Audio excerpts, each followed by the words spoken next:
bem, hoje capítulo 4, Teologia Sistemática 2, a natureza do Espírito Santo.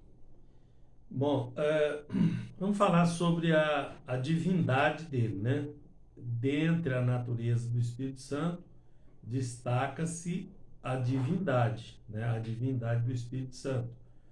Porque cremos num Deus que é Deus trino, né? E nessa triunidade, né? O Espírito Santo é divino, é Deus, tá? Então, na Bíblia, o que nós podemos dizer na Bíblia como prova, sem equívoco, né, nenhum, de que o Espírito Santo é Deus, tá? Bom, primeiro que ele é a terceira pessoa da Trindade Divina, do que nós chamamos de Trindade Divina, tá? Da mesma forma que o Pai é Deus, que o Filho é Deus, o Espírito Santo também igualmente é Deus, tá? Isso pode ser conferido em Atos dos Apóstolos, capítulo 5, versículo 3 e 4, ou 2 Coríntios 3, 17 e 18, tá? Que é o que eu vou destacar aqui vai ser esse. Tudo que Deus faz na terra, atualmente, é através do Espírito Santo, tá? Tanto na vida da igreja, quanto em outras situações da natureza, né? Quando ele opera na natureza ou na igreja, é sempre através do Espírito Santo.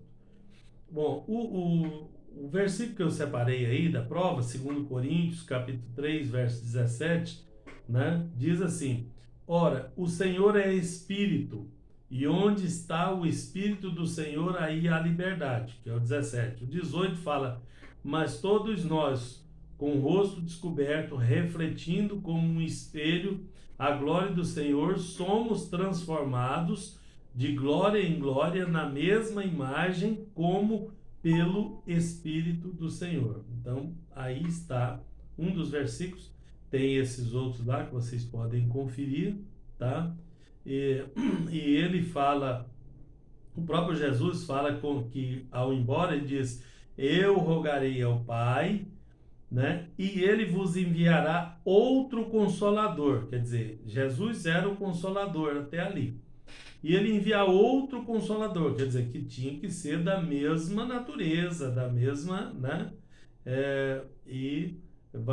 Essa foi a promessa do Pai, tá? Então, ele é uma das três pessoas da Trindade. Segundo, os seus atributos, né?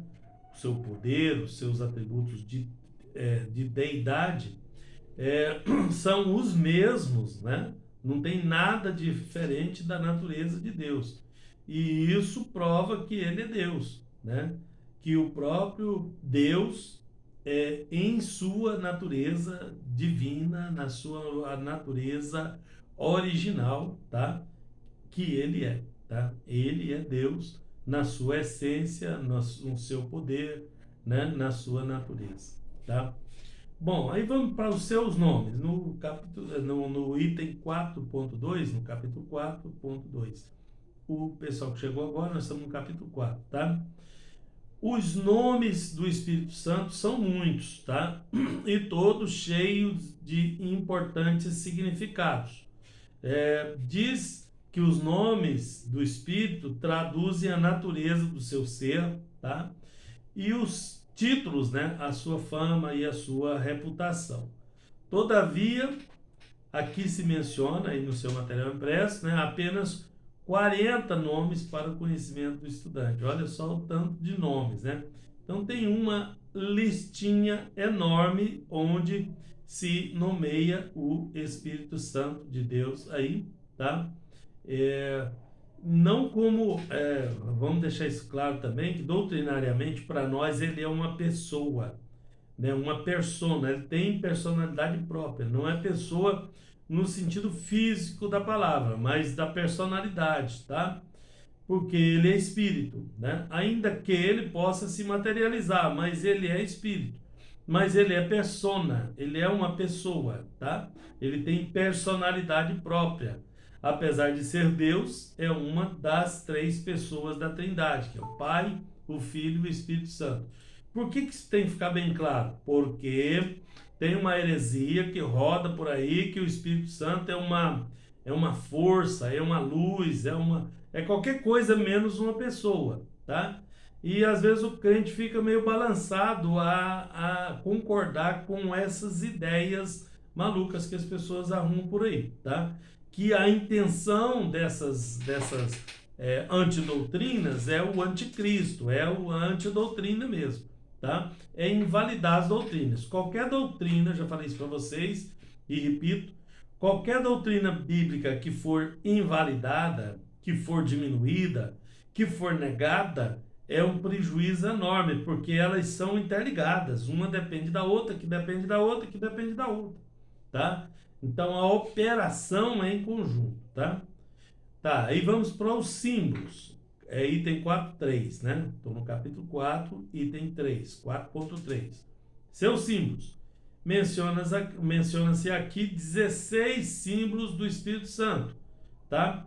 Ele é o nosso advogado, então simbolicamente ele é o nosso advogado, tá? Ele é água, que é o símbolo é purificação, ele é azeite, né? Santificação, ele é chuva, ele é coluna, ele é fogo, é imposição de mãos, é luz, orvalho, penhor, tá?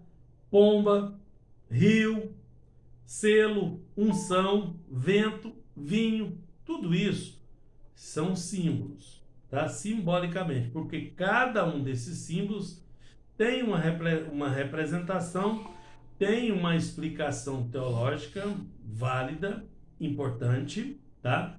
Todos os símbolos do Espírito Santo têm uma implicação importante. Poderia ficar aqui 16 semanas só falando do Espírito Santo, usando cada um desses símbolos para dar um estudo bíblico, por exemplo, porque cada um tem uma importância. Vamos destacar alguns, tá? Primeiro, advogado. Primeiro símbolo aí, né? Na página 42 do seu material impresso, tá? Esse símbolo do Espírito, né, o advogado, pode ser confirmado em 5 aspectos. Primeiro, ele defende as causas das pessoas que creem em Cristo, né? Então, como esse defensor, né, quem faz a defesa é o advogado, então o símbolo do advogado encaixa-se muito bem nesse contexto. Ele fica junto do cristão para lhe ajudar em todas as situações, boas ou ruins. Esse é um papel do advogado também, ficar junto do cliente, né, na situação ali, seja bom ou ruim, ele está ali para defender o cliente. Aplica as leis divinas em favor dos cristãos. Então, nós temos umas leis, nós somos regidos por essas leis e o Espírito aplica isso, né, porque ele vive na prática isso juntamente com a igreja e com todos nós. Protege todos que servem a Deus, é o 4º símbolo. E o 5º, interpreta as leis de Deus para entendimento dos convertidos a Cristo, tá? Essa interpretação também é importante, porque a pessoa lê a lei, é uma das funções do advogado, né? É interpretar a lei, entender o que aquela lei está dizendo, tá? E muitas vezes não é muito fácil de entender. E aí o Espírito de Deus, o Espírito Santo, interpreta, né, as leis para que nós possamos compreender qual que é a vontade dele, né? Porque tem muito acusador, tem muita gente para distorcer isso, para te oferecer uma interpretação errada, equivocada, né? E por aí vai, né? Então o trabalho dele é nos proteger dos hereges aí, nesse caso, tá? Então o Espírito Santo, como advogado, faz essas 5 funções, né? Então ele, como advogado, ele é um substituto de Cristo, né? Jesus, quando foi, mandou ele, né, o Espírito Santo, e disse: eu rogarei ao Pai e ele vos dará outro Consolador para que fique convosco para sempre, né? João 14,16.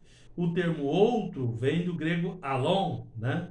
E tem um sentido de outro da mesma natureza, ou da mesma espécie. Outro, né? Se vai um advogado, vou mandar outro advogado, né? Se vai um conselheiro, vou mandar outro conselheiro. Esse que tenha multifunções, então o outro tem que ter multifunções. Ou seja, Tem que ser Deus, porque os atributos que ele estava utilizando é o mesmo atributo que o outro vai utilizar também. Então, essa é a premissa, essa é o exemplo, né, o símbolo que Deus preparou para nós compreendermos, tá? Porque Ele é Deus. O outro símbolo de água, né? O símbolo é água. Esse elemento simboliza o Espírito, né? Símbolo do Espírito Santo, pela lavagem, pela limpeza, né? Pela purificação que ele realiza, né? Então ele é um Espírito purificador, vamos dizer assim, tá? E é um ato feito pelo Espírito, né? Para regeneração, né? Regeneração é generar, generação é geração, tá? É o mesmo que gerar. Regeneração é gerar de novo, né? Regenerar, tá? Do pecador em Cristo, preparando ele para nascer de novo, né? Do alto do céu, né? Então ele vai ser uma nova criatura e para isso é o Espírito Santo que faz o processo do novo nascimento. Então toda a assistência que a igreja precisa, que o cristão precisa nesse mundo, é feito pelo Espírito Santo de Deus, tá? Bom, vamos lá agora para o item 3, na página 43, que é o azeite, tá? O símbolo, né, do Espírito Santo, o azeite como símbolo. O azeite da unção era usado na consagração dos ministros de Deus. Sacerdotes, reis e profetas eram consagrados despejando ali o azeite dos chifres, né? Do chofar, né? Colocava-se o azeite dentro do chofar, chifre de carneiro, tá? E despejava o azeite ali e fazia a unção, tá? Então, era uma unção simbólica, né? Que tinha um símbolo importante, tá? E também ungia os escudos dos guerreiros. Deixa eu só mostrar para vocês o chofar. Eu tenho aqui, ó, né? É um chifre de carneiro. Colocava-se o azeite, coloca um arrolhamento aqui e por aqui fazia. Eles utilizavam isso para fazer a unção de consagração de ministros, né? De sacerdotes, de reis, né? A consagração dos sacerdotes na lei era previsto fazer a consagração com a unção, com esse azeite purificador aí também, né? Né? Com símbolo, né? Importante, e também os escudos dos guerreiros, né? Eles passavam o azeite para que quando o inimigo viesse com as armas resvalassem, né? Que era feito o escudo feito de material duro, né? De bronze. Então as lanças, as espadas, né? Eram todas ali resvaladas, pois eles passavam azeite ali, né? E isso simbolizava para eles a vitória também, tá? Mas o principal era isso aí. Então, o azeite é um símbolo de vitória, é um símbolo de unção, tá? E simboliza o Espírito pelos benefícios que ele gera para os seres humanos. Então, um dos símbolos do Espírito Santo, biblicamente falando, é o azeite, tá? Aí vem outros, né? Vem chuva, vem fogo, né? E é mais óbvio, né? O fogo é usado para purificação, por exemplo, né? Eles usavam, por exemplo, na prata, né? Você pega a prata, coloca ela no buril, né? No equipamento de fogo, né? O ouro, a prata, o metal precioso, e taca fogo nele, né? Quanto mais fogo, quanto mais calor, quanto mais se aquece, mais puro ele fica, porque ele expulsa as impurezas que tiver no meio, né, entranhado no meio do metal, que durante o crescimento vai absorvendo algumas impurezas ali, né, que no caso da prata é chamado de escória, né, a escória é as impurezas. Então quando você põe fogo, ele põe para fora a escória e a prata fica purinha, tá? Então o fogo é usado como um símbolo de purificação também, né? De tirar as impurezas aí, tá? e por aí vai. Depois luz, depois orvalho, né? Eu vou pular alguns outros aqui porque eles são mais óbvios, né? E vocês vão estudar isso daí no seu material, tá? Vou lá na página 50 agora. A santidade do Espírito. A santidade. Dentro da natureza do Espírito Santo, nós temos em tudo de sua natureza, o Espírito Santo é igual ao Pai, né? Já falei para vocês. E também ao Filho. Também na santidade, na pureza, tá? O Silva, né? Um dos materiais de apoio desse material aí, ele afirma que o Espírito é igual ao Pai em aspecto, em poder e em glória, nas três formas, tá? Confirme-se nas fórmulas, né, do batismo cristão, Mateus capítulo 28, versículo 19, da bênção apostólica, tá? Então, em glória, em poder e em todo aspecto, né? Então, quando você batiza em nome do Pai, do Filho e do Espírito Santo, da Trindade, tá? E quando você vai abençoar, você abençoa em nome do Pai, a bênção apostólica, ela é feita tríplice, né? Em nome do Pai, do Filho e do Espírito Santo. Por que isso precisa ficar claro? Porque já tem correntes evangélicas chamadas de unicista, né? Por que é unicista? É aquele que nega a divindade do Espírito Santo, porque eles batizam só em nome de Jesus, por exemplo, né?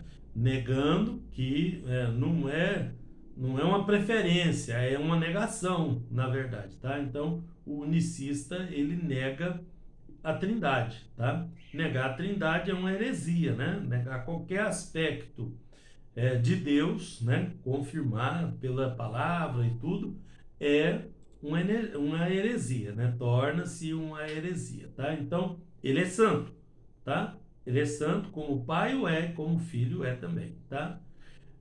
A sua unção, ele não é ungido porque não é criatura, né? As criaturas é que são ungidas, né? Ele é unção, né? Porque é Deus. Então, ninguém pode ungir Deus, né? Porém, este Deus unge os seus servos, os seus súditos, quando é o rei, né? Em todo mundo para ter autoridade, para ter o poder, para ter sabedoria, para fazer a obra de Deus. Então, é uma autoridade outorgada, né?